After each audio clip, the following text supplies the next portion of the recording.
Assalamu alaikum wa rahmatullahi wa barakatuhu. I am your host, Uzma Khan, and you are watching Sisters Corner, only on IQRA TV. In Sisters Corner, we have different guests and we discuss different topics and share a lot of information with all the sisters sitting at home in front of the screen. Today, I have a lovely guest, Miss Ghazala Mir, and the topic we are going to discuss is about parenting. Let's go to Miss Ghazala Mir. Assalamu alaikum, sister. Wa alaikum assalam. Thank you very much, Uzma, for inviting me. Thank you very much for coming in today. It's an honor to have you in my program. Thank you. So we're going to talk about parenting. And parenting is a wide range, so there'll be so many different topics. I don't think today we'll have enough time to cover, but however, I'll try my best. You know, when we talk about our society or any society, you know, where we are living in, about parents and the children, many parents, they do not, obviously they are having parenting responsibilities. Yes. But sometimes they do not have a clear concept of parenting. Yeah. So would you like to explain what is parenting? Okay. As I said, parenting is a wide range. Anyone can be a parent. In today's society has changed. We've got, for example, I'll give you like wars in Syria, Iraq, children are displaced, so an uncle or an aunt, a grandparent, whoever from the family is left will be able to take on. And even in countries where parents have died or there's a divorce and a relationship has broken down, children will have different sets of parents. So in a wider range, you know, there are different people who are parenting their children, but their own experience comes from when they were children and when they were being parented. Whatever skills they've been brought up from are the skills that they're going to apply to look after the children that they have, their own or adopted or otherwise. So sometimes they reflect on the children, whatever trauma they have been through in their childhood or whatever they have been through when they were children. It could be from the parents, it could be from grandparents, aunt, or whoever is living in the household. Other than, I would like to ask you, please, can you tell us what are the key factors in parenting? How to be a good parent? Okay. Now, one of the programs that I do is very close to my heart. It's called the Nurturing Program, Family Links. It's a nurturing program. We help parents talk about their own childhood, their own experiences of being parented by their own parents or any other family member. You know, what was it like? Often when parents deeply reflect how they were brought up, what feelings that they brought up with them, whether it was happy feelings, secure feelings, traumatized feelings, being criticized, negative, this is the criteria that they come with when they have grown up as adults. So for us to be able to help them to understand about their feelings and their emotions, to be at a happier place, they'll be able to understand the feelings of their children, the behavior the children display, but the feelings behind that behavior. So we look at 4 concepts. We look at the 4 concepts, which are self-awareness. Self-awareness is, as a parent, knowing yourself, knowing how happy you are, what makes you triggers, what makes you angry, you know, what's your emotional feelings, what's your physical feelings, you know, how sensitive you are to others, which will make you a better understand. When you understand yourself, you'll be better understanding how your children feel. So that's one part of it. This is very important factor, I would say, self-awareness.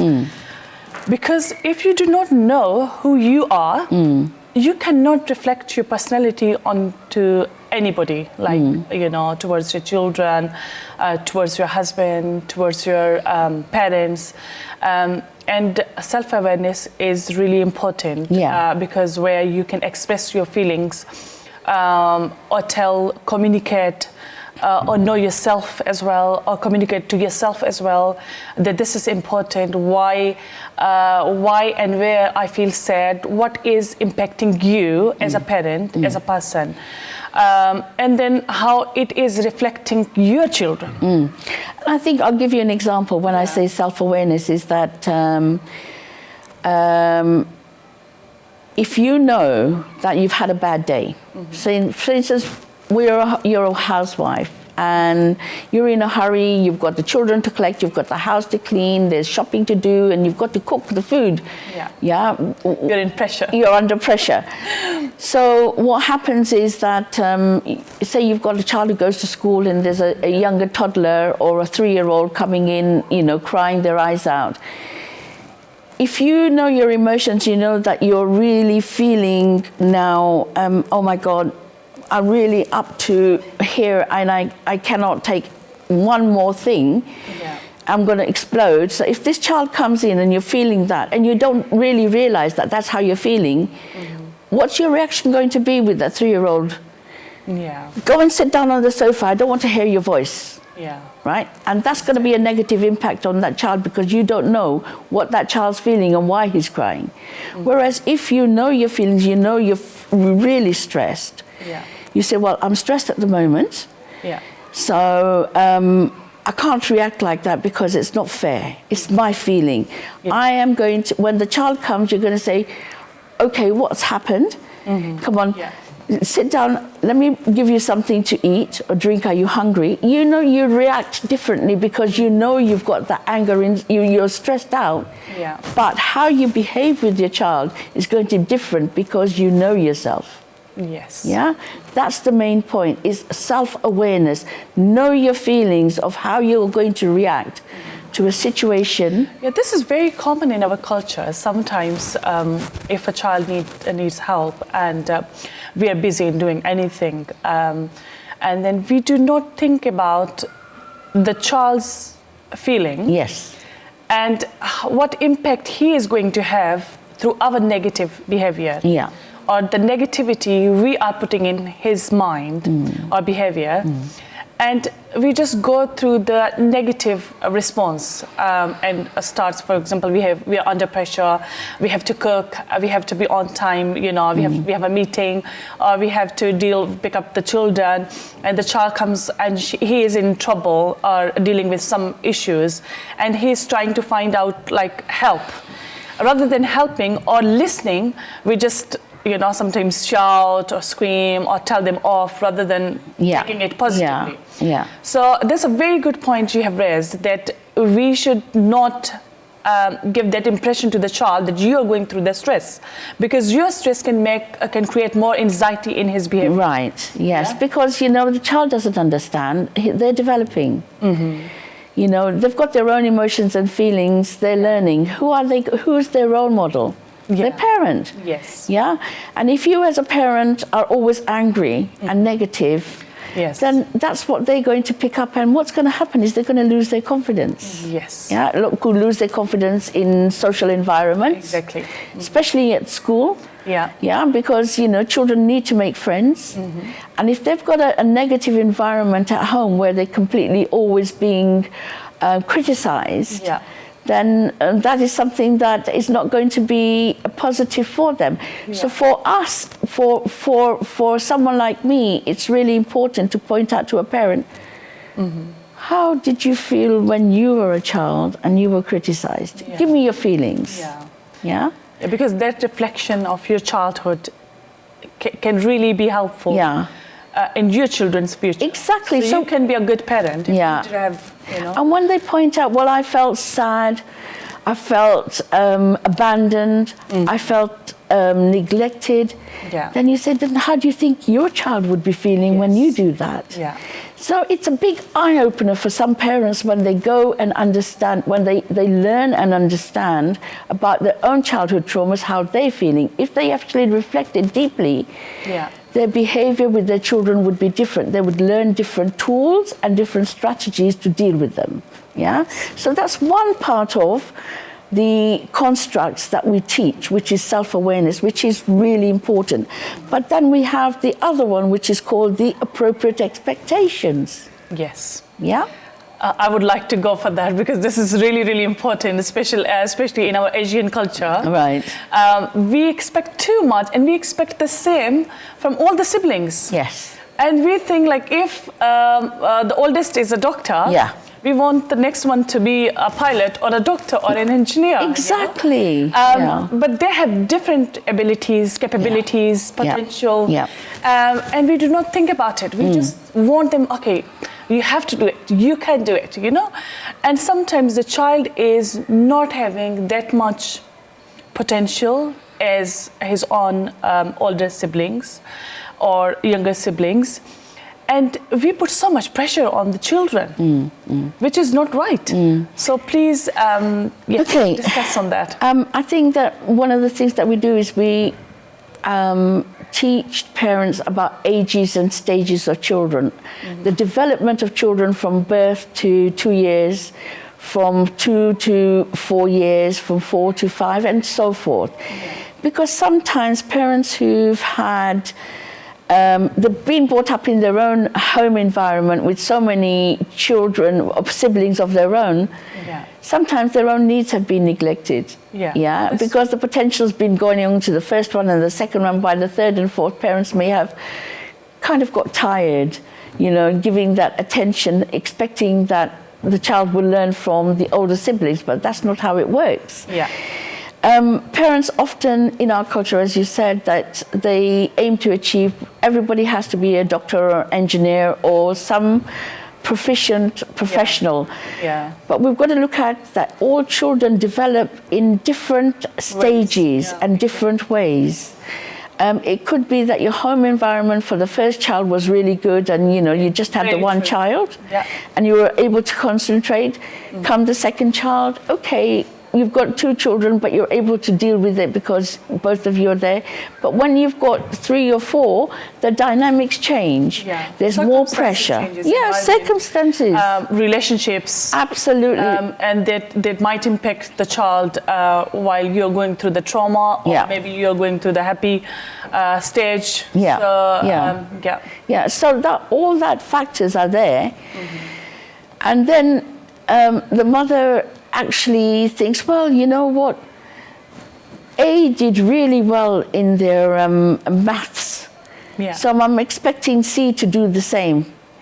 But then C has got different skills. Not that they're less intelligent than A, because A's excelled in maths, but A's brain may be more in tune with how mathematics work, whereas B is more artistic. Exactly. Right? So it's the parent's expectations. What happens is that if the mother expects C to do the same as A and he doesn't come up to scratch, then what harm does that do to C? Lacks in confidence again. Exactly, extra pressure. Extra pressure because he doesn't understand. For him, maybe maths is a complex issue and he might need extra support in that. So those are the kind of things that parents need to recognize, is that what one child achieves, not necessarily the other one will. They all are intelligent in their own right. Maybe one is good in science, the other one is good in maths, and then the look third at their one is potential. Good in Ask them. See their views. You know, I mean, in our society, we say children must be seen and not heard. Exactly. What we say must go, but that's not how it is nowadays. Children, when they go to school, they learn a lot. They have their views, they have their opinions. Listen to what they're saying. They have a voice. You learn a lot.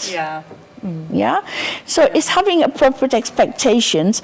And what happens is that when you expect too much, it makes a child rebellious. It makes them angry because they feel inadequate.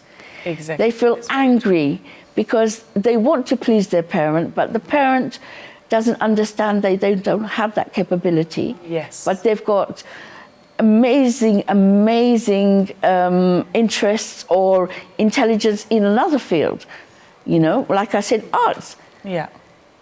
So it could be computer arts, graphics. There's so many things, but it's a parent to recognize. Fields where they can explore a lot and better. Yeah. Because when you pressurize a child where he is not willing to get or achieve the target, what you want or what he wants, then there's a clash, there's a conflict. Yeah. And then the child can go through the anxiety, stress, or more pressurized, and he can lose the confidence as well. Yeah. Obviously, I'm in education.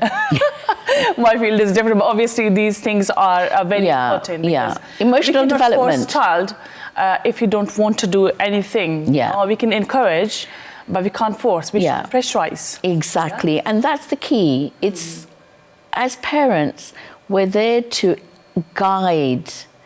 We're there to encourage, to criticize, and to patronize our children is only damaging them and their future. Yeah, that's very true.